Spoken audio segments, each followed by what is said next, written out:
हरिओम।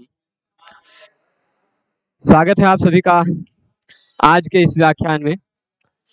हम सभी लोग लघु सिद्धांत कौमुदी का क्रमशः अध्ययन कर रहे हैं और उसमें इससे पहले तक आपने न परे न तक के सूत्रों का अध्ययन कर लिया है। न परे न और इसी से संबद्ध एक सूत्र एक वार्तिक और था, ये मपरे वा यवल परे यवला वा। वह कहा था कि ह के बाद यदि म हो तो ह से पहले आने वाले म के स्थान पर म ही हो जाता है। ह के बाद यदि य हो तो ह से पहले आने वाला शब्द का अंतिम वर्ण म के स्थान पर भी य हो जाएगा। ह के बाद यदि व हो तो म के स्थान पर व हो जाएगा। ह के बाद यदि ल हो तो म के स्थान पर भी ल हो जाएगा। किल ह्लादयति, किम ह्वलयति, किया, यह इत्यादि उदाहरण हमने देखे थे विकल्प से।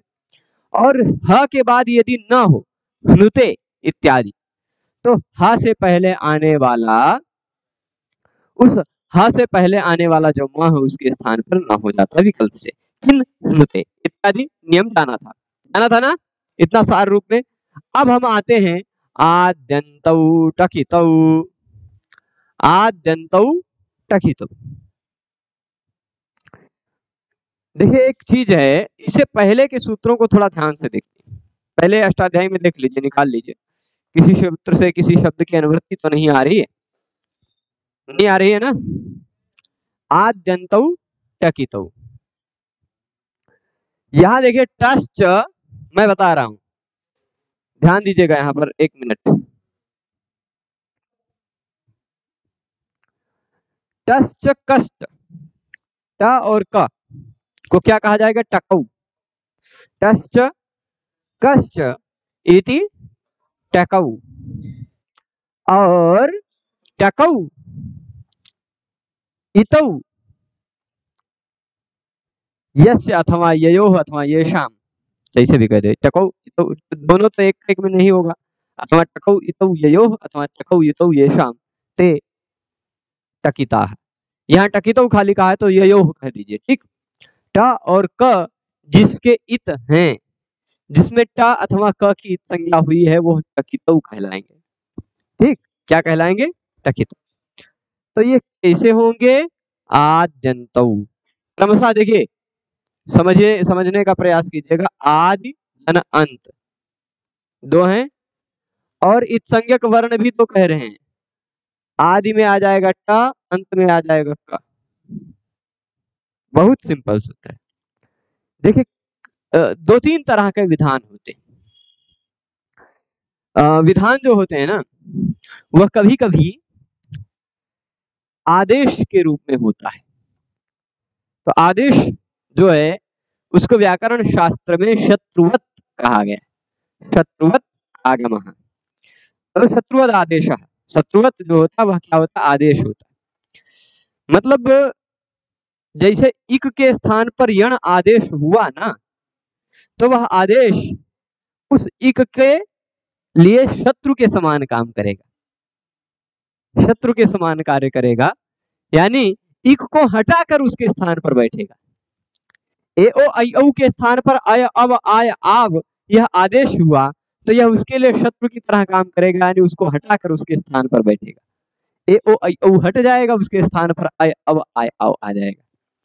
पर कहीं कहीं आदेश न होकर के आगम होता है, कहीं कहीं आदेश नहीं होता अपितु आगम होता है।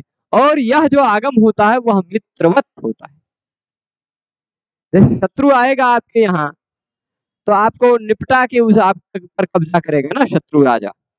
पर अगर मित्र है तो आएगा आपके पास में बैठ जाएगा, है ना, आपको अपने सिंहासन से नहीं हटाएगा। तो आगम कैसा होता है? मित्र की तरह होता है। यानी वह आता तो है पर वह जिसके स्थान पर आता है उसको हटाता नहीं, जिसके स्थान पर आता है उसको हटाता नहीं, एडजस्ट हो जाता है। कभी आगे एडजस्ट हो जाता है, कभी पीछे एडजस्ट हो जाता है। तो समस्या होगी, समस्या ये होगी कि हम आगम कर रहे हैं, कोई भी आगम ऐसे बता दें कि यह आगम है, तो समस्या यह होने लग जाएगी कि कौन से वाले आगम को हम पहले फिट करें, कौन से वाले आगम को हम बाद में फिट करें। अब व्यवस्था तो होने लगेगी ना।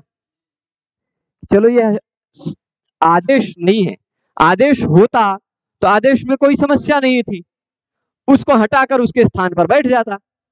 पर आगम है तो यानी उसको हटाएगा नहीं, तो समस्या ये उठी कि हटाएगा नहीं, उसके आगे या पीछे कहीं फिट हो जाएगा, उसके इस तरफ पूर्व में या उसके पर में कहीं फिट होकर बैठ जाएगा। समस्या ये उठी कि बैठेगा तो कहाँ बैठेगा, कब वह आदि में बैठेगा, कब वह अंत में बैठेगा। तो उस व्यवस्था के लिए भगवान पाणिनि जी ने केवल 3 ही प्रकार के आगम बनाए, केवल 3 ही प्रकार के आगम बनाए। जो कुछ भी आगम होगा, जो कोई भी आगम होगा, वह आगम या तो कैसा होगा, टित होगा, या तो कित होगा, या तो मित होगा। अभी इस मित वाले की बात इस सूत्र में नहीं कही गई है, आद्यंत उठकितो, ठीक। वह जहां पर आएगा मित की बात वहां बताया जाएगा, मिदछोन्त्यात् परः वाला नियम, ठीक। पर टकितौ में टित और कित की बात बताई गई है। टित क्या होता है, हो सकता है आप ना समझ पा रहे हो, तो टित को जरा ध्यान से देखिए। टित में आपको ये चीज दिखाई पड़ रहा होगा, टा धन इत, और कित में क्या दिखाई पड़ रहा है, क धन, ठीक। तो टित और कित का मतलब आप क्या समझ रहे हैं, जिसमें ट की इत संज्ञा हुई हो वह टित है, ठीक। जिसमें भी ट की इत संज्ञा हुई हो वह टित है। अच्छा ये तो आगम है, यह आगम है, प्रत्यय तो है नहीं। तो ट की इत संज्ञा, प्रत्यय में ट की इत संज्ञा पहले वर्ण के रूप में भी हो सकती है चुट्टू से, आगम में तो चुट्टू लगता नहीं। तो यानी ट की इत संज्ञा होगी तो व्यंजन वर्ण की इत संज्ञा करने के लिए केवल एक ही नियम है, हलंत्यम। यानी ऐसा आगम जिसके अंत में ट रहा हो, जिसके अंत में ट रहा हो और उसकी हलंत्यम से इत संज्ञा हुई हो, ठीक। जिसके अंत में ट दिखाई पड़ता हो उसमें हलंत्यम से इत संज्ञा हो सकती हो, वह आगम टित है, टित वाला है, ठीक। जिसमें क दिखाई पड़ रहा हो उस क की इत संज्ञा हलंत्यम से हो रही हो वह कित है, ठीक। कित, क की इत संज्ञा वाला, जिसमें क की इत संज्ञा होती हो। जैसे मैं कुछ उदाहरण दे देता हूं, अट, नुट, है ना। अभी आ रहा है ये ढुट, ये देखिए ढुट आया ना। ऐसे कुछ आगम है जिसमें आपको क्या दिखाई पड़ रहा है, ट, जिसकी क्या हो जाएगी, किस सूत्र से, हलंत्यम से इत संज्ञा हो जाएगी ना। हलंत्यम कहता है चाहे वह धातु हो, सूत्र हो, गण हो, उणादि हो, वाच्य हो, लिंगानुशासन हो, आगम हो, प्रत्यय हो, आदेश हो। आगम की भी बात करता है वो, सभी उपदेश हैं, सब में अंतिम वर्ण की इत संज्ञा करता है। तो ध्यान दीजिएगा, जहां पर भी ट की इत संज्ञा होती हो वह क्या है, टित है ना। ट की इत संज्ञा हुई तो वह क्या है, टित है। अच्छा जिसमें क की इत संज्ञा होती है वह कित है। जैसे कुछ उदाहरण दे देता हूं, चलिए कुक, अभी आएगा गुणों कुक टुक सरी, आगे वो सूत्र आएगा, ये रहा, ये रहा, देखिए कुक और टुक दोनों है ना। चलिए कुक भी दे देते हैं, टुक भी दे देते हैं, और नुक भी दे देते हैं, वो विधुनने जुक दे देते हैं, ठीक। आरती हिरी लिबिलीरी पुनु इचमायाताम पुंगड़ऊ से पुक भी होता है एक। ऐसे कुछ आगम होते हैं, ठीक। पुक, जुक, वुक, नुक, सब में क्या दिखाई पड़ रहा है, का की संज्ञा होती है ना सब में हलंत्यम से। जिसमें का की संज्ञा हुई वह कुक, टुक, नुक इत्यादि कित है कि नहीं, कित है, ये बात समझ रहे हैं। जिसमें ट की संज्ञा हुई दुट, अट, आट, नुट इत्यादि जो हैं वह क्या है? टित है।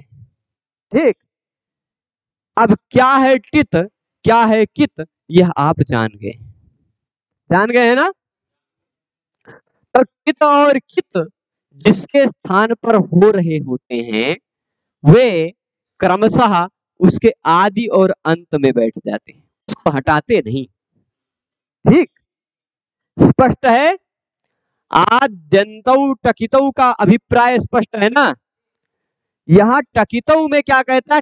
टित और कित, ट और क की जिसमें इत संज्ञा हुई हो, ट अथवा क की जिसमें इत संज्ञा हुई हो, वह क्रमशः आदि और अंत में बैठता है।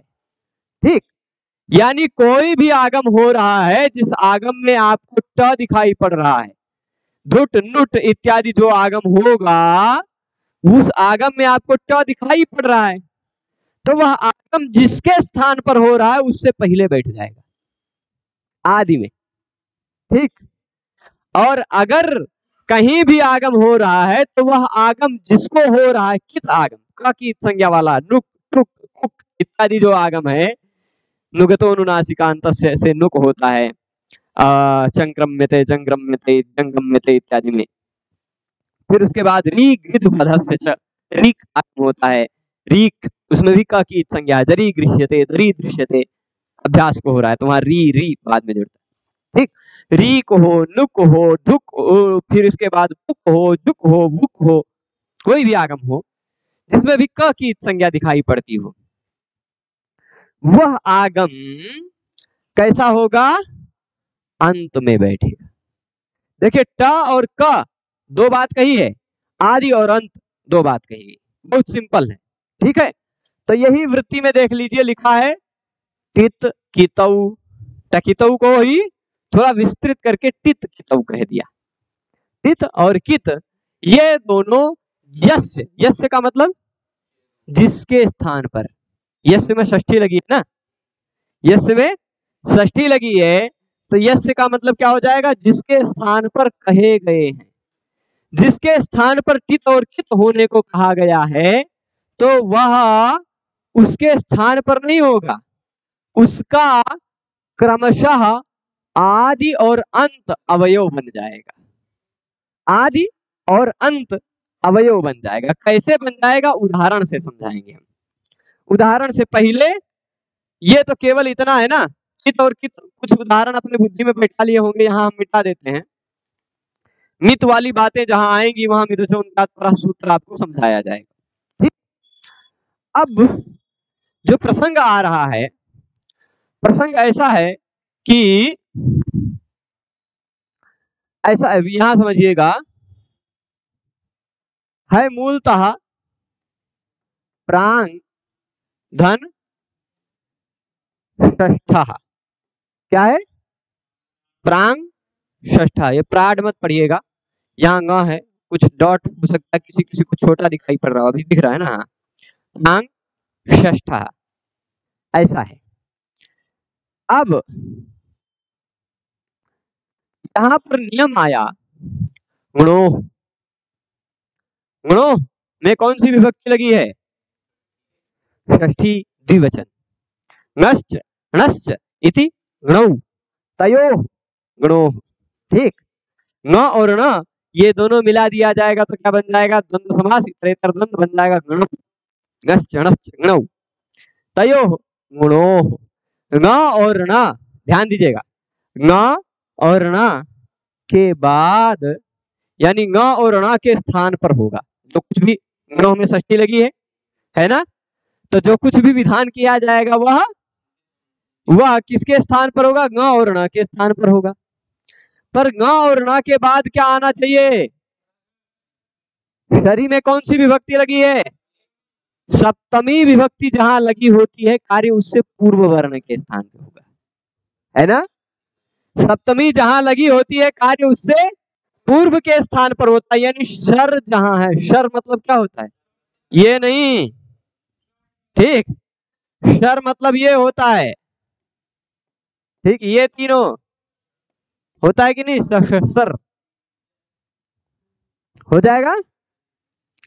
तो ङ और ण कहाँ होने चाहिए? इस स्वर से पूर्व में होने चाहिए, है ना? क्यों? क्योंकि तस्मिन् इति निर्दिष्टे पूर्वस्य सप्तमी विभक्ति से इसमें निर्देश किया गया है। सप्तमी विभक्ति जहां लगी हुई आपको दिखाई पड़ रही हो, वहां आपको क्या करना है?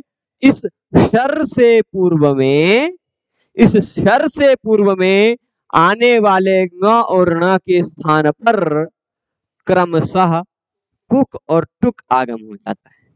क्रमशः ऐसा कैसे आया? दो के स्थान पर हो रहा है, दो ही हो रहा है, तो यथासंख्यम अनुदेशत समानाम, ऐसा नियम बता देगा कि अगर सम संबंधी विधि है तो वह क्रमशः ही होती है। ङ और ण भी दो है, कुक और टुक भी दो है, तो ङ के स्थान पर कुक और ण के स्थान पर टुक होगा ना? स्पष्ट है? अब देखिए यहां फिर से मैं सूत्र से ही सूत्र का अर्थ बता रहा हूं, वृत्ति नहीं है, वृत्ति में तो छोटे से लिखा ही है, वास्ता विकल्प से होगा। चलिए निकाल लीजिए इसको अष्टाध्यायी में। गणो कुक टुक शरी 8 3 28 नंबर निकालेंगे तो गणो टुक कुक टुक शरी मिला 8 3 28 में। उससे पहले कहीं वाह कही गई है या अन्य तरह से? हे मपरे वाह, हे मपरे वाह, वहां से वाह की अनुवृत्ति आ जाएगी ना। तो अब देखिए गणो कुक टुक वाह सरी, ऐसा अर्थ हो जाएगा कि नहीं? तो अब देखिए फिर से मैं बता रहा हूं, ङ और ण के स्थान पर कुक और टुक हो जाते हैं। अब किसके स्थान पर कौन होगा? यह यथासंख्यम अनुदेशा समानाम बता देगा कि अगर दो के स्थान पर दो हो रहा है तो उसी सीरियल से कर लीजिए, क्रमशः कर लीजिए। पहला ङ है उसके स्थान पर कुक, ण है उसके स्थान पर टुक, ठीक है? ङ और ण के स्थान पर क्रमशः कुक और टुक हो जाते हैं यदि वह ङ और ण शर से तुरंत पूर्व में आता हो तो। तस्मिन् इति निर्दिष्टे पूर्व से। स्पष्ट है? सूत्र से ही सूत्र का अर्थ निकल रहा है ना, ठीक है? यही सीखना है आपको। पूरा लघु कौमुदी होते होते आप सूत्र से सूत्र का अर्थ निकालना सीख जाए, फिर इसके बाद जब काशिका की श्रृंखला शुरू होगी, काशिका की सीरीज शुरू होगी, तो उस समय आपको बताया जाएगा कि शर से पूर्व में आने वाले ङ और ण के स्थान पर क्रमशः कुक और टुक हो जाया करता है। हो जाएगा ना? इतना कर लेंगे। तो अब आ जाते हैं इस पर, देखते हैं थोड़ा ध्यान से। यहां ङ दिख रहा है कि नहीं? उसके तुरंत बाद शर आ रहा है कि नहीं? ग हो उसके तुरंत बाद हो शर, ग के तुरंत बाद शर हो या ण के तुरंत बाद शर हो, तो फिर क्या हो जाएगा? ङ और ण के स्थान पर कुक और टुक हो जाएगा। अब समस्या हुई, ङ के स्थान पर क्या आए? क्रमशः कुक आएगा कि नहीं? उसी के आधार। अब यह जो कुक है यह आदेश नहीं है, आगम है, ठीक? यह आगम है। आगम और आदेश में अंतर होता है कि आदेश जो हुआ, मैंने बताया तब आप नहीं आए थे, थोड़ा विलंब से क्लास में है। आगम और आदेश में यह अंतर होता है कि आगम जो होता है वह मित्र की तरह होता है और आदेश जो होता है वह शत्रु की तरह होता है। जैसे इको यणचि में आप देख रहे थे, इक के स्थान पर यण आदेश हुआ, यानी इक को हटाकर हुआ, इक हट गया। एचो यवायावह इत्यादि आप देखें, अभी तक जितने भी संधि के नियम पढ़ रहे थे आपने देखा कोई एक वर्ण हटा करके उसके स्थान पर कोई दूसरा वर्ण आ गया, तो वह था आदेश। जो स्थानी को हटाकर जिसके स्थान पर आ रहा है उसको हटाकर तब आएगा, ठीक? पर आगम जो होता है वह जिसके स्थान पर होता है उसको हटाता नहीं, उसको रहने देता है, उसके पहले या बाद में कहीं बैठ जाता है, ठीक? उसके पहले या बाद में कहीं बैठ जाता है। यह कुक जो है यह आगम है, यह आगम। अच्छा, आगम कौन होता है, कैसे पहचाना जाए कि कौन आगम है कौन आदेश है? तो ज्यादातर किसी के स्थान पर कित और कित अगर कहा गया है तो वह आगम ही होता है ज्यादातर स्थल। ठीक, अगर उसमें क की संज्ञा दिखाई पड़ रही है और वह किसके स्थान पर हो रहा है तो वह आदेश नहीं है, वह आगम ही है। ठीक, और ट की संज्ञा दिखाई पड़ रही है, वह किसी के स्थान पर हो रहा है तो वह आदेश नहीं, आगम ही होता है। ठीक है, स्पष्ट है। तो अब देखिएगा यहाँ जो कुक हो रहा है, यह कुक किसके स्थान पर होना चाहिए? सूत्र के आधार पर ग और ण के स्थान पर होना चाहिए। वह ग और ण शर से पूर्व में हो, ऐसे ग और ण के स्थान पे। ये देखिए ग सर है कि नहीं? सर है, सर से पूर्व में ग है तो ग को कुक आगम हुआ। कुक आगम में क की संज्ञा होती है कि नहीं? क की हलंतम सहित संज्ञा हो सकती है कि नहीं? तो यह क की संज्ञा होने के कारण कैसा है? कित। कित है कि नहीं? क की इसमें संज्ञा हुई इसलिए यह है कित। तो आद्यंतौ टकितौ इस नियम के आधार पर यह ग से पहले बैठेगा कि ग के बाद में बैठेगा? अंत में बैठेगा ना। कित, कित होता तो वह ग से पहले आ जाता, कित है तो वह ग से बाद में। ठीक है, आद्यंतौ टकितौ का यही अभिप्राय। ठीक, कि टित आगम हो या कित आगम हो तो वह आदि में और अंत में होता है। कित होता तो वह आदि में बैठता, कित है तो वह अंत में बैठेगा। अभी आप ये दोनों उदाहरण जो देख रहे हैं ये कित के ही हैं। अभी आपको टित का भी उदाहरण मिलेगा तो आप अंतर समझ पाएंगे। धुट का उदाहरण अभी आगे आएगा तो आप जानेंगे कि धुट आगम कैसे हुआ, है ना। और कुक और टुक का भी समझ लीजिए। ठीक है, स्पष्ट है। तो अब देखिए, बिल्कुल मैं यहां पर दिखाता हूं। यहां देखिएगा है क्या?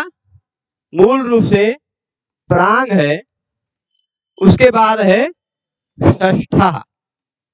ठीक, प्रांग है, षष्ठा है। या ग और ण में से कुछ दिखाई पड़ रहा है आपको? तो ग कुक टुक सरी खाएगा, तुरंत बाद में शर भी दिखाई पड़ रहा है सर फिर से।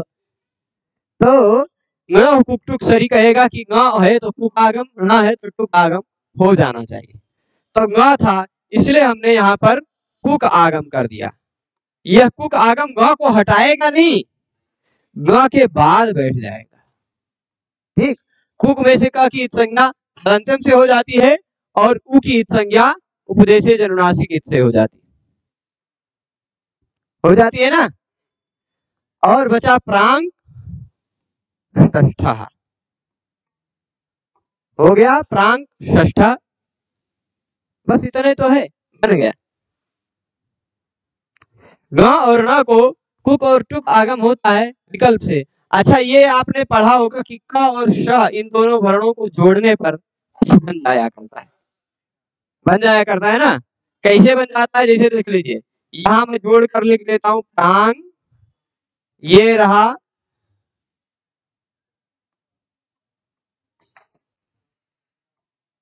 ये क और श जुड़ने पर ऐसा श बन जाया करता है। ठीक, क और श जुड़ने पर ऐसे बन जाया करता है। ठीक है, स्पष्ट है। तो प्रांग षष्ठा, प्रांग षष्ठा हो जाएगा, षष्ठा षष्ठा षष्ठा। ठीक, क और श क्ष। ठीक है, आप लोग उसको छ बोल देते हैं, छ नहीं है। तो ये क्या है? अगर उसको छ बोलोगे तो ये क्या है भाई? ठीक, प्रांग षष्ठा षष्ठा। ठीक है, वो आपको लिखने का तरीका बदल गया, लिखने का तरीका बदल गया। ये आप मत सोचिए कि कौन दूसरा अक्षर आ गया, है ना। जैसे आप देख लीजिए, रहता है द, इसमें जुड़ता है य, तो इस तरह से भी लिख सकते हैं आप, पर इसका लिखने का तरीका ऐसे बदल गया। ठीक, ये द में नीचे यह जुड़ गया और इसी को थोड़ा सा मॉडिफाइड हो गया तो और जल्दी जल्दी में। आप जल्दी जल्दी में देखिए, जैसे पहले तो द ऐसे लिखते थे, फिर यह ऐसे लिखते थे, अलग अलग लिखने के लिए। पर या जो होता है अपने अगर उससे पहले हलंत है तो उसमें जुड़ जाया करता है, इसलिए लोग ऐसे जोड़ के जल्दी जल्दी में लिखने शुरू किए। ऐसे इसी में ही यह जोड़ के लिखना शुरू किए, दिया हो गया। ठीक, तो अब वैसे ही ता और ता है और इसमें र है, तो जुड़ने पर ऐसा कुछ अलग प्रकार की आकृति बन जाती है ना। तो वैसे ही का है और श है। शारदा लिपि में आप देखेंगे तो शारदा लिपि में तो इसको जैसा का और श अलग लिखा जाता है। शारदा लिपि में देखिए का की आकृति थोड़ी सी बदल जाती है, यह ऐसे हो जाती है क, ठीक, और इसी में श ऐसे हो जाता है। ठीक, तो ये ऐसे मतलब लिखने का तरीका है। ठीक, वो मत समझिएगा कि कोनो दूसरा अक्षर आ गया। ठीक है ना। तो प्रांग षष्ठा, प्रांग षष्ठा, ठीक है। अच्छा, ये जो हुआ ङ और ण को कुक और टुक का आगम, ङ को कुक आगम हुआ, ण को टुक वाला भी आगे बताएंगे। ठीक, ङ को कुक हुआ वो तो आप जान गए, उसमें आपने पर ये जो आगम हुआ वो वास्ता लिखा है ना, तो जब नहीं होगा तो ऐसा वाला भी बनेगा, कोई आपत्ति नहीं ना। तो ये भी प्रांग षष्ठा भी बनेगा और प्रांग षष्ठा भी बनेगा। अभी एक और बनेगा, एक और बनेगा, वो कात्यायन जी आएंगे वो बताएंगे। त्रयो द्वितीया शरी पौष्कर सादे ऋतुवाच्य, ठीक, वो कात्यायन जी का काम है, अभी वो आएंगे वो बताएंगे। ठीक, पर सामान्यतः इतना तो जान गए ना कि प्रांग षष्ठा यहाँ दो तरह का रूप बनेगा, इसमें ये वाला भी और ये वाला भी। ठीक है। अच्छा, बढ़ा वाला उदाहरण भी दे देते हैं आपको, या पहले देख लें उन्होंने क्या कहा है वृत्ति में, उनके हिसाब से ही चलते हैं हम, है ना। चलिए, वास्ता के बाद सीधे कह दिया चयो द्वितीया शरी पौष्करसादे रीतिवाच्यम। पौष्करस इत्यादि कुछ आचार्य हुए हैं, कौन?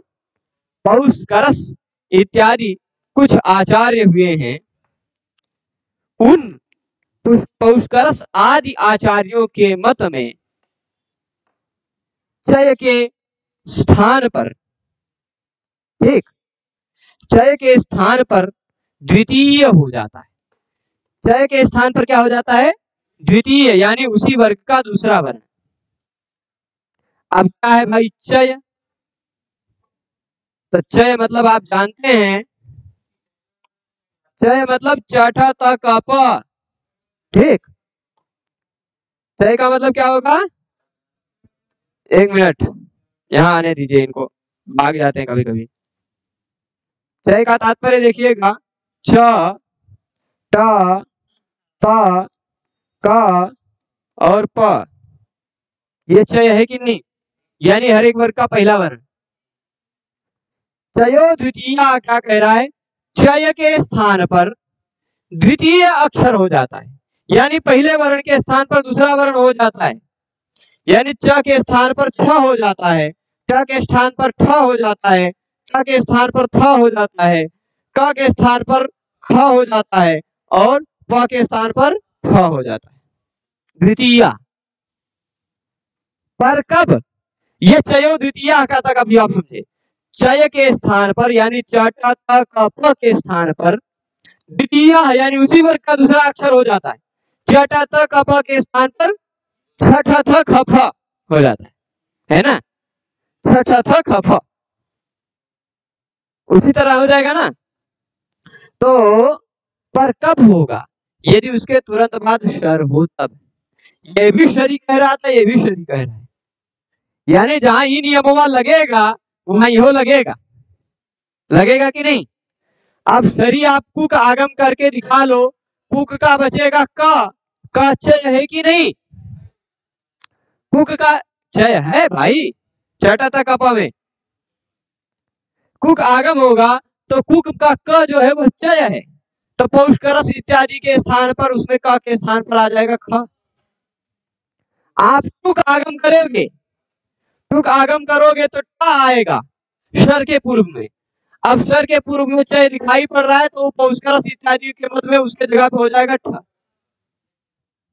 ठीक, ये पौष्करस इत्यादि आचार्यों के मत में समझिएगा फिर से, पौष्करस आदि आचार्यों के मत में चय यानी चटा तक कप के स्थान पर द्वितीय यानी उसी वर्ग का द्वितीय वर्ण छ ठ थ ख फ हो जाता है। कब? ऐसा मानना चाहिए। ठीक, शर यदि उसके तुरंत पर में हो तो। ठीक है, अब चलिए वही फिर से उदाहरण पर आ जाते हैं। ठीक है, उसी उदाहरण पर फिर से आते हैं। आ जाओ प्रभु, चेंज। अब जब देखिएगा यहां ऐसा हुआ, कुक आगम हुआ कि नहीं? तो यहां जो क दिखाई पड़ रहा है वो चय है कि नहीं? चय है। तो इस चय के स्थान पर, क्योंकि तुरंत बाद में शर है, ग था तब तक चय नहीं था, ग था तो वो चय नहीं है ना, चटा कपा में ग नहीं आता है। पर अगर उस गणों कुकटुक सरी से कुक आगम कर डाला हमने, कुक आगम हो गया, तो फिर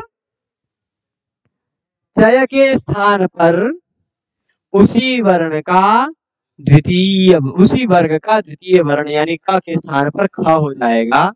तो ऐसा वाला भी देख लीजिए, प्रांग है, ख है ना, प्रांग ख आधा रखते हैं, ठीक, और इसी में षष्ठा जोड़ देते हैं, प्रांग षष्ठा। कोई आपत्ति क के स्थान पर ख करने में? अब जरा ध्यान से सूत्र नंबर देखिए, जिसने द्वितीय वर्ण किया है, जिसने भी द्वितीय वर्ण किया है उसका नंबर देख लीजिए, 8 3 28। जिस सूत्र के अंतर्गत जो वार्तिक है वो उसी सूत्र से तो संबद्ध है, तो जो सूत्र का नंबर है वार्तिक का भी नंबर वही आप मानिएगा। यदि सूत्र असिद्ध है तो वार्तिक भी तो असिद्ध है, उस सूत्र के अंतर्गत आने वाला है ना। अब आप बताइए खरीचा का नंबर जरा ध्यान से देखिए, खरीचा खोजिए, 8 4 55, खरीचा पक्का। और इसका क्या नंबर है? 8 3 28। तो फिर एक मिनट, कहा गया, यहां आ जाते हैं, हम दिखाते हैं। यहां देख लीजिए, प्रांक षष्ठा, प्रांक षष्ठा, और फिर उसके बाद प्रांक षष्ठा। आप कहेंगे कि ख हो गया, तो ख के स्थान पर खरीचा से फिर से क कर दीजिए। तो आप कहेंगे, तो वो पौष्करस इत्यादि कह देंगे कि क तो पहले से था ही, कितना बार आप करोगे? आप खरीचा लगाओ, ख को क करो, फिर से हमको चय मिल जाएगा, फिर से हम उसको द्वितीय कर देंगे। यही करते रहोगे का? क्योंकि वो खरीचा कहेगा कि उसी के स्थान पर उसी वर्ग का पहला वर्ण कर दो। क्योंकि आप ध्यान से देखिएगा, यहां पर ये जब ख हुआ तो ख झल है और उसके तुरंत बाद खर है, खप छठा था चटा था कप है ना। झल के तुरंत बाद खर हो तो झल के स्थान पर चर यानी उसी वर्ग का पहला वर्ण चटा था कप में से कुछ हो जाए, तो ख के स्थान पे क हो जाना चाहिए था। तो पौष्करस इत्यादि कहेंगे करो भाई, तुम करते रहो, हम ख करते रहेंगे, तुम क करते रहना। तो इसलिए मतलब वह द्वितीय वर्ण किया गया है, उसके विधान से ही पता चल जाता है कि अब यहाँ फिर से खरीचा नहीं लगेगा, है ना। क्योंकि यह बात केवल पौष्करस इत्यादि के मत में है, वह द्वितीय वर्ण करना चाहते हैं, इसी से पता चलता है कि अब फिर से प्रथम वर्ण नहीं होगा। ठीक है, बात स्पष्ट है। तो अब यह दोनों आप बना लिए होंगे, प्रांक षष्ठा बन गया ना, द्वितीय वर्ण हो गया पौष्करस इत्यादियों के मत में, तो प्रांक षष्ठा। जब पुष्करस इत्यादियों का मत नहीं लगा तो का ही रह गया, का और श का संयोग होकर ऐसा बन गया प्रांग षष्ठा। ठीक, कुक का रह गया। और जब कुक आगम ही नहीं हुआ, क्योंकि कुक आगम भी तो विकल्प से होता है ना, कुक आगम विकल्प से हुआ, जब कुक आगम हुआ तो का मिला, का को खा किया गया, जब कुक आगम हुआ ही नहीं तो ग वैसे का वैसा बचा रह गया प्रांग षष्ठा। तीनों तरह का रूप बनेगा। देखिए फिर से ध्यान से लिखिएगा, ग्रोह कुक टुक शरी कहता है शब्द का अंतिम वर्ण ग और ण हो, उसके तुरंत बाद आने वाले शब्द में आपको शर दिखाई पड़ता हो, स में से कुछ दिखाई पड़ता हो तो आप क्या करेंगे, ग को कुक और ण को टुक आगम विकल्प से करेंगे। तो आपकी मर्जी हो ग को कुक आगम कर लीजिए, नहीं मर्जी हो तो वैसे वाला ये ऐसे भी रख दीजिए प्रांग षष्ठा, कोई आपत्ति नहीं। पर जब कुक आगम हो जाएगा तो कुक का क बचेगा कि नहीं, ऐसे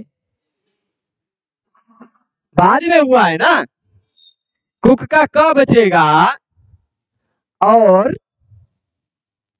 यहां ध्यान दीजिएगा, कुक का क बचा, अब चय बच गया कि नहीं, तो चयो द्वितीया शरी पौष्करसादेरिति वाच्यम। चय के बाद, चय के स्थान पर द्वितीय वर्ण हो जाया करता है, यदि उसके बाद शर प्रत्याहार का वर्ण हो तो पौष्करस इत्यादि आचार्यों के मत में तो क को ख करके इस तरह वाला भी बना लेंगे आप।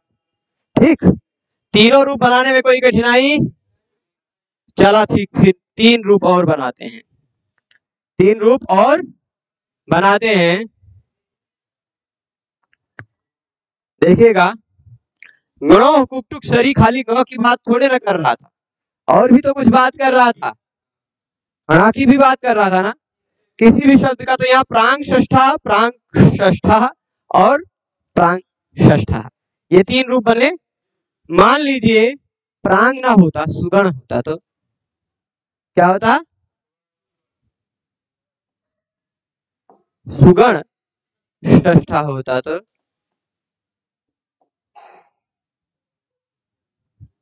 थोड़ा आ रहा है कि नहीं,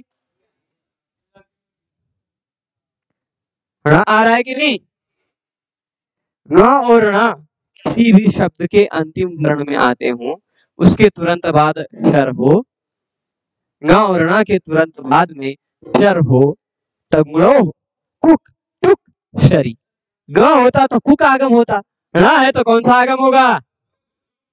अच्छा, पहचानने का तरीका, ग किस वर्ग का है इसलिए कुक, है ना, किस वर्ग का है इसलिए टुक, ऐसा भी समझ सकते हैं। ठीक, ध्वनि के आधार पर भी ण है इसलिए ण के पहले ण वाला पहला अक्षर टुक टा आ जाएगा, ग था तो ग वाला पहला अक्षर क, कुक का आ जाएगा। ठीक है, ये भी ध्यान देखिए। तो सुगण षष्ठा में टुक आगम होने लगा, किस नियम से? गुणो कुक टुक शरी। पर ये जो नियम लगता है कैसे लगता है? विकल्प से। तो जब वह नियम नहीं लगेगा तो सुगण षष्ठा एक रूप बना बनाया है ना, ये सिद्ध है। पर यदि कुक या टुक आगम होने लगेगा तो यहाँ ण है, क्रमशः यथासंख्य मनोदेश समान नाम के सहयोग से पता चलेगा कि आप टुक आगम करेंगे। तो टुक आगम कैसा है? ण की, ण के बाद में बैठेगा कि ण के पहले? तो आ कहा जाएगा आद्यंतौ टकितौ। ट और का की संज्ञा वाला जो होता है वह क्रमशः आदि और अंत में बैठेगा। तो अब आप बताइए टुक में किसकी संज्ञा होती है? का की संज्ञा होती है, इसलिए यह कित है कि नहीं? कित है। आप कहोगे कि ट की संज्ञा क्यों नहीं हो रही? क्योंकि ट की संज्ञा तो प्रत्यय में होती है ना, प्रत्यय का पहला वर्ण चवर्ग टवर्ग होता है तभी संज्ञा होती है, तो प्रत्यय तो है नहीं, ये तो आगम है, यहाँ तो होगा नहीं, है ना। तो ऊ की भी संज्ञा हो जाएगी हलंत उपदेश जनुनासिक से बचेगा ट। ठीक, तो यह जो आगम हो रहा है यह कित आगम है। आद्यंतौ टकितौ, इस नियम के आधार पर यह अंत में बैठ जाएगा। ठीक, जिससे वह आगम होगा उसी का अवयव बन जाएगा। तो सुगण में जो ण है वह ण अब अकेला नहीं रहा, वह अब दो हो गया। ठीक, जैसे शादी होता है ना, विवाह, तो अकेला से वो दुकेला हो जाता है, डबल हो जाता है। वैसे जब आगम होता है ना, तो वह आगम समझ लो विवाह हो गया उसका। ठीक, उसके बाएं साइड या दाहिने साइड उसका जोड़ीदार आ जाएगा। ठीक बाएं या दाहिने कहीं उसका जोड़ीदार आ जाएगा, तो वह जोड़ी रहेगी। तो यह क्या है, एक ऐसी परिभाषा है, यदागम परिभाषा उसको कहते हैं, परिभाषा इंदुशेखर में बताया भी है एक बार मैंने, 14 नंबर की शायद परिभाषा है, यदागमास तद्गुणीभूतास तद्ग्रहणेन गृह्यन्ते। जो भी आगम होता है वह उसी का अंग बन जाता है। तो जो आगम हुआ ट वर्ण का ही अंग बन जाए। तो सुगण अब सुगण नहीं रहा, सुगण बन गया, सुगण बन गया ना। और फिर इसके बाद षष्ठा है। कहाँ जा रहे हो भाई? बन गया कि नहीं? टुक आगम होने के बाद टुक आगम का ट बचा और षष्ठा है, ये दूसरा रूप भी बन गया। कोई आपत्ति? अभी पौष्करस आदि आएंगे, आएंगे कि नहीं? कहेंगे कि ये रहा चाय, है ना। जैसे आपको गर्मा गर्म चाय मिल जाती है तो फिर आप पीने लग जाते हैं, वैसे पौष्करस इत्यादियों को सर से पहले चाय मिल जाता है, तो फिर उसको चाय को वह क्या करने लग जाते हैं, वर्ग का द्वितीय वर्ण करने लग जाते हैं। ठीक, तो ट को क्या कर देंगे, ठा। तो पौष्करस इत्यादि आचार्यों के मत में ऐसा भी, ठीक, ण को आधा करके ही लिख दिया, यहाँ भी ऐसे ण को आधा करके लिख सकते थे टुक आगम होने के बाद, है ना। ठीक है, तो सुगंठ षष्ठा तीनों बना लिए। कोई आपत्ति? कौनो आपत्ति नहीं थे ना? बुझ गए कि भरता? बुझ गया ना। तो अब यहाँ क्या हो गया देख लीजिए, ऐसा वाला बना पौष्करस इत्यादियों के मत में द्वितीय वर्ण होकर, पौष्करस आदि के मत में बना कि नहीं ये वाला, और ये वाला गणों कुक टुक सरी से टुक आगम होकर जब पौष्करस इत्यादियों का मत नहीं लगा तब बना। ठीक है ना।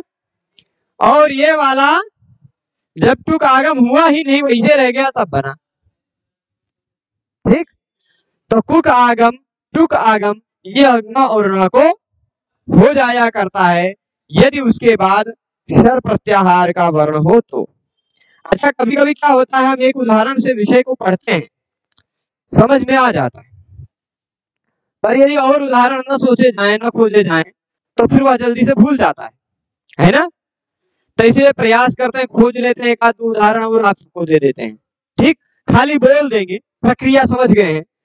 अब मान लीजिए प्रांग षष्ठा न होता, प्रांग शेते होता, तो शेते तो भी वैसे होता ना प्रांग, तब कैसा बनता, ये क्ष वाला ना बनता, क्ष वाला ना बनता। देखिए क्या होता, ऐसा रहता प्रांग शेते,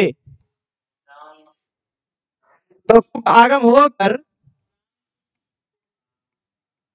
प्रांग ऐसा होता और शेते का और श का संयोग से क्ष बनता। ये वाले श के संयोग से तो छ नहीं बनता ना,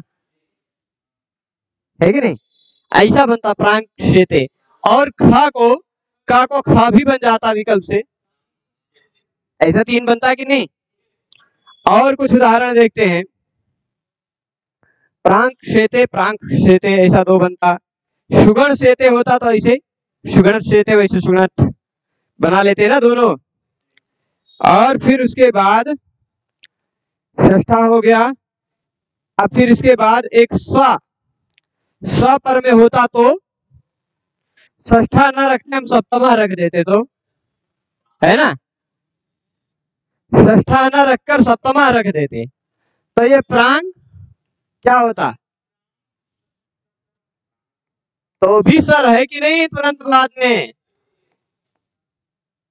तो ग्रह कुपटुक सरी लगता कि नहीं, कुक आगम होता क बचता कि नहीं, प्रांक सप्तमः बचता ना, और का को ख भी कर लेते तो प्रांक सप्तमः, ठीक, का को ख भी होता प्रांक सप्तमः, और जब कुक आगम ना होता तो प्रांक सप्तमः, ऐसा भी बचता। कोई आपत्ति नहीं ना, स्पष्ट है। चलिए तो अब आगे चलते हैं, अब आगे चलते हैं हम डह सी धुट पे, ठीक। किसी को डांटना हो तो इसे डांटिएगा, डह सी धुट, है ना। ऐसे कभी कुछ कुछ कभी कभी सूत्रों की भाषा में बातचीत करते थे। गुजरात में क्या होता है, गुजरात में खिसको को क्या कहते हैं, खस। तब कभी कभी ऐसे बोलते थे 3 2 28, 3 2 28 अष्टाध्यायी में सूत्र नंबर है 3 2 28, निकालेंगे तो दिखाई पड़ेगा एजे खस, एजे खस, इधर से खिसको, गुजराती में खस कहते हैं। और गुजराती में रखो, रखो नहीं कहते हैं, मुक, मुक दे, मुक, है ना। तो हम गुजराती में एक सूत्र है अष्टाध्यायी में, वह है 7 2 82 पे, देख लीजिए शायद 7 2 82, आने मुक, आने मुक पूरी गुजराती होगी, आने मुक मतलब इसको रख दो, गुजराती में आने मतलब इसको, मुक मतलब रख दो, ठीक। तो सूत्रों की भाषा में भी बातचीत होती है, 7 2 82, है ना। अब कुछ लोग ज्यादा कहते, बहुत ज्यादा उत्पाद करोगे तो हम ये चीज बम कर देंगे तुम्हारा, है ना, ये चीज बम। तो ऐसे मतलब ये किसी बहाने सूत्र को बुद्धि में आना चाहिए, बार बार याद आना चाहिए, है ना। ये कुछ कुछ लोगों की आदत होती है, मेरी एक विचित्र आदत है, मैं रास्ते में चलता रहता हूँ, कोई शब्द दिखाई पड़ता है, जैसे अभी कुछ दिखाई पड़ेगा, लकड़ी वकड़ी टेढ़ा पड़ा हुआ दिखाई पड़ेगा, तो कोई उसी पर वक्र याद आएगा, और वक्र से फिर कोई श्लोक याद आने लगेगा, है ना। हाँ तो चलेगा। अब यहाँ पर आते डह सी धुट, डह सी धुट, देखिए इसको ध्यान से देखिएगा। तो डह में विभक्ति लगी हुई है पंचमी, ठीक। डह में कौन सी विभक्ति लगी है, पंचमी, और सी में कौन सी विभक्ति लगी है, आप कहेंगे डह में षष्ठी काहे नहीं लगी है, वृत्ति में देख लीजिए लिखा है दात परस, ड के पर में दात, ड को क्या अर्थ दिया, दात, और पंचमी लगी होती है तो तस्मादिति, जो कुछ भी कार्य होगा वह उसके पर में होगा, उसके उत्तर में होगा, यही तो था ना। इसीलिए वृत्ति में डह का मतलब क्या लिखा, ड के पर में जो, है ना। और सी में कौन सी विभक्ति लगी है, सप्तमी, तो सी के पूर्व में जो हो, है ना, दोनों में झगड़ा होने लगेगा।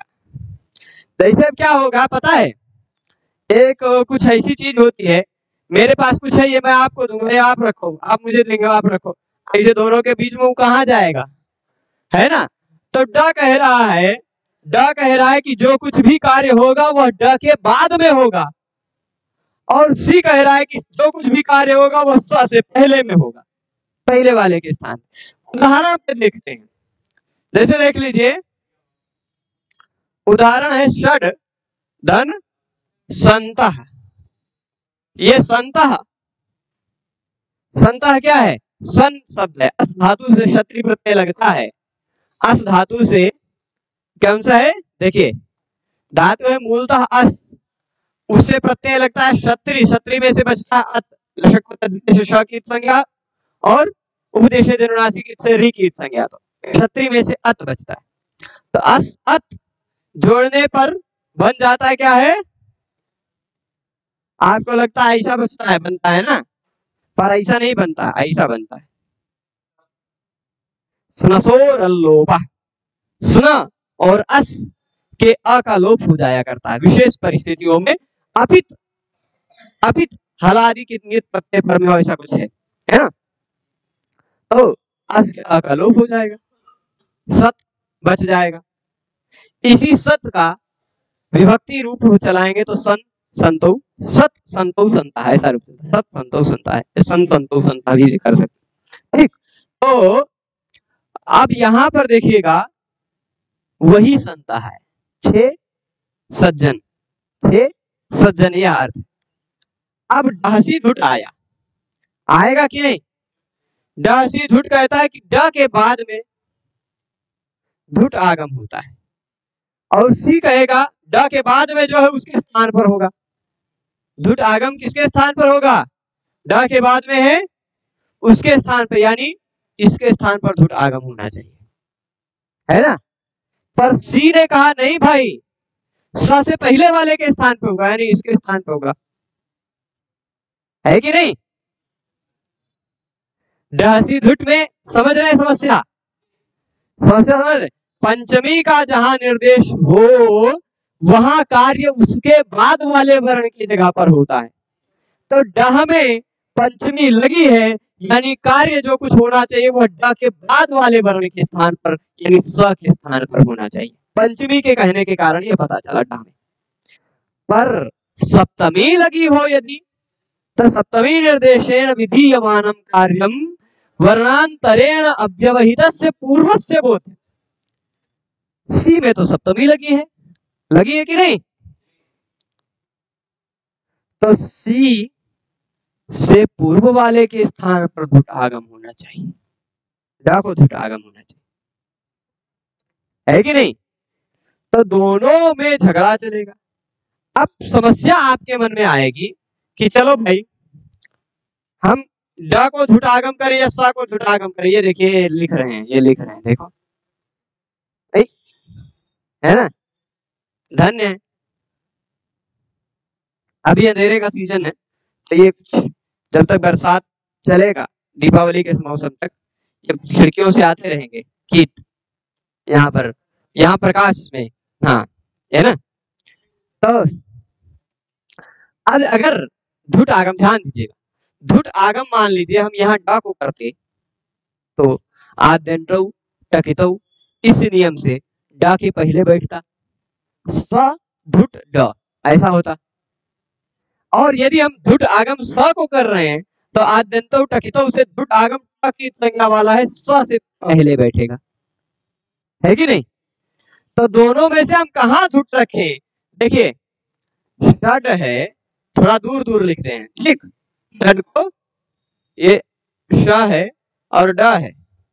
अब धुट आगम इस, अगर ड को हो रहा होता, अगर ड को आगम होता सी कहने के कारण, क्योंकि सप्तमी निर्देश से जो कार्य होता है वह उससे पूर्व वाले वर्ण के स्थान पर होता है, यानी ड को हो रहा है तो आद्यंतौ टकितौ इस नियम से उस ड से पहले धुट जुड़ जाता है कि नहीं? पर यदि पंचमी निर्देश को हम ज्यादा महत्व दें कि भाई पंचमी निर्देश को महत्व दें, तो षड के बाद संता है, ड के पर में धुट आगम होगा, ड के पर वाले वर्ण के स्थान पे, तो स के स्थान पर धुट आगम होगा, यानी स से पहले धुट बैठेगा, ठीक ऐसा होगा। समस्या ये उठी हम कहां करें धुट आगम? ड कह रहा कि ड के बाद में करो, सी कह रहा सी के पहले करो। अब ड के बाद करेंगे तो स के स्थान पर होने लगेगा, स के पहले करने लगेंगे तो ड के स्थान पर होने लगेगा। समस्या उठ रही ना? समस्या समझ रहे हैं सभी? समस्या समझ रहे हैं ना सभी? तो एक परिभाषा आएगी, एक परिभाषा जहां कहीं अनियम की व्यवस्था होती है, जहां कहीं भी कठिनाई होती है कि क्या किया जाए, वहां परिभाषाएं काम आती हैं। वो परिभाषा एक है उभय निर्देशे पंचमी निर्देशो बलीयान, उभय निर्देशे पंचमी निर्देशो बलीयान, ठीक। अगर दोनों का निर्देश हो तो पंचमी वाला निर्देश ज्यादा बलशाली है। आप कहेंगे कि 5 वाला तो छोटा है, 7 वाला तो बड़ा है, ऐसा कहेंगे नहीं। एक का 5 तारीख को जन्म हुआ, एक का 7 तारीख को जन्म हुआ है, तो 5 तारीख वाला बड़ा हो जाएगा, ऐसा ध्यान दीजिएगा, ठीक है। या ऐसा कह दीजिए एक एक सौजस मौट सूत्र का 5वां बेटा है और एक सौजस मौट सूत्र का 7वां बेटा है, तो 5वां बेटा बड़ा होगा ना। तो जब दोनों 5वां बेटा काम कह रहा है और 7वां बेटा काम कह रहा है, दोनों काम, तो किसका कहा काम करोगे? उभय निर्देशे पंचमी निर्देशो बलीयान। जहां पर किसी किसी सूत्र में पाणिनि भगवान ने दोनों का निर्देश कर दिया, पंचमी और सप्तमी दोनों का, तो आप पंचमी का निर्देश ज्यादा बलशाली समझिएगा। यानी पंचमी विभक्ति वाला जो सूत्र जो कार्य कहेगा वही कार्य कीजिएगा। यानी ड के पर में ही आप धुट आगम कीजिएगा, स से पूर्व में नहीं, स से पूर्व वाले वर्ण के स्थान पर नहीं, ठीक। तो इसीलिए सी का अर्थ क्या होना चाहिए था? सी का अर्थ होना चाहिए था स से पूर्व वाले वर्ण के स्थान पर धुट आगम होगा, पर सी का अर्थ क्या ले लिया? स के स्थान पर धुट आगम होगा। स से ले लिया कि नहीं? समझ रहे हैं? सी का अर्थ क्या ले लिया गया? स के स्थान पर। क्यों? क्योंकि दोनों का निर्देश होने पर पंचमी निर्देश ज्यादा बलशाली हो जाता है, ठीक है। तो जब पंचमी और सप्तमी दोनों है तो सप्तमी जो है ना वो षष्ठी का काम करने लग जाता है। सप्तमी जो है वो षष्ठी का काम करने लग जाता है, सप्तमी वाले के स्थान पर कार्य होता है, ठीक है। ऐसे बहुत सारी उदाहरण स्तंभ पूर्व में के भी हमने देखा था। उसके बाद स्तंभ, अरे पर वहां क्या था? उदाहरण स्तंभों में अगर सप्तमी मानते तो वहां पर भी माना जा सकता, और भी मिलेंगे उदाहरण, और भी उदाहरण आपको मिलेंगे जहां पंचमी और सप्तमी दोनों का निर्देश हो, ठीक। तो निश्चय निष्कर्ष क्या निकला? ड के पर में स आता हो तो उस स के स्थान पर धुट विकल्प से होता है। धुट वा, या आप कहेंगे सूत्रों में तो धुड़वा लिखा है, तो धुट धनवा बन जाएगा धुडवा।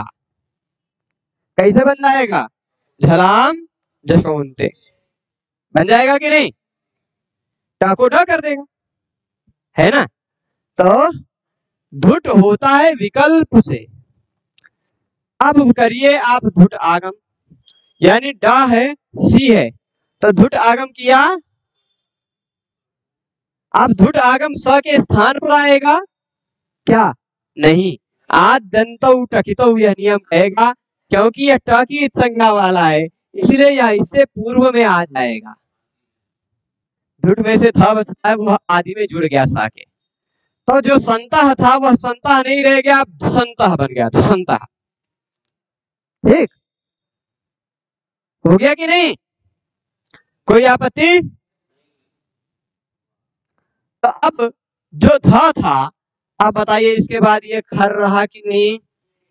ये खर है ना, तो फिर चर लेंगे अब इसको। ये रहा झल, ये रहा खर, तो झल के बाद आता वो खर, तो झल के स्थान पर हो जाता है चर, खरिच। खरिच नियम समझे थे ना? ये नियम ऐसे कई बार आपको लिख के बताया होगा, झल हो उसके बाद हो खर, तो झल के स्थान पर आ जाता है चर, ठीक। तो ये देख लीजिए, जो झल झा में आता है था, झल में आता है कि नहीं? झा घाटा था, झा घाटा था, उसमें था तो दिखाई पड़ गया, है ना। झल के बाद खर, खर है कि नहीं? कब चटा का प्रशंस, है ना, खर। तो झल के स्थान पर हो जाएगा चर। चर मतलब क्या?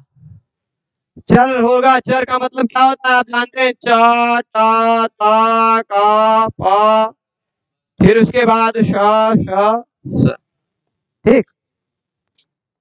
तो आप कहेंगे धा, क्योंकि दंत उच्चारण स्थान वाला है, ठीक। इनमें से चट मूर्धा और तालु वाले थे, कंठ और ओष्ठ वाला है, ये भी तालु वाला, ये भी मूर्धा वाला, और है ना। धा ठहरा स्पृष्ट, है ना, ये ठहरा ईषद विवृत, ठीक। ये स्पृष्ट, ये स्पृष्ट, ये ईषद विवृत, इसलिए ये नहीं हो पाएगा। धा के स्थान पर खरीचा से चर होगा तो उसी वर्ग का पहला वर्ण थ हो जाएगा। तो ये जो षड संता षड ध संता बना था ये त जुड़ जाएगा, बन गया। इस तरह वाला देख लीजिए षट संता है ना, डह सी धुट, डह सी धुट हो जाएगा ना। ड के बाद हो तो धुट आगम हो जाता है ना। अब षट संता है, अब षट संता, तो अब देखिए जो ता है ये भी तो खर है, ता है वो भी तो खर है। तो खरीचा लगाओ, फिर से खरीचा लगाओगे तो डा को भी टा कर दोगे, तब बनेगा ये वाला। अभी नहीं, डा हम डा बनाने पे ही बना दिए थे जल्दबाजी में, ठीक। तो डा को टा कर दिए जब खरीचा से दोबारा लगा करके, तो षट संता बन गया। डा भी तो झल है, उसके बाद ता भी तो खर है, हो गया काम, खरीचा से हो जाएगा ना। तो षट संता हो जाएगा ना। अब इसके बाद जब यह धुट आगम नहीं होगा तो षड कैसे था, क्योंकि यह धुट आगम विकल्प से होता है ना। तो जब धुट आगम नहीं होगा तो ये रहा खर, ये रहा खर, खरीचा से इस झल को चर कर देंगे तो षट संता ऐसा वाला बन जाए, ठीक। तो ड वाला तो नहीं मिलेगा, ड के जगह पे ट ही हो जाएगा, ड के जगह पे ट ही हो जाएगा।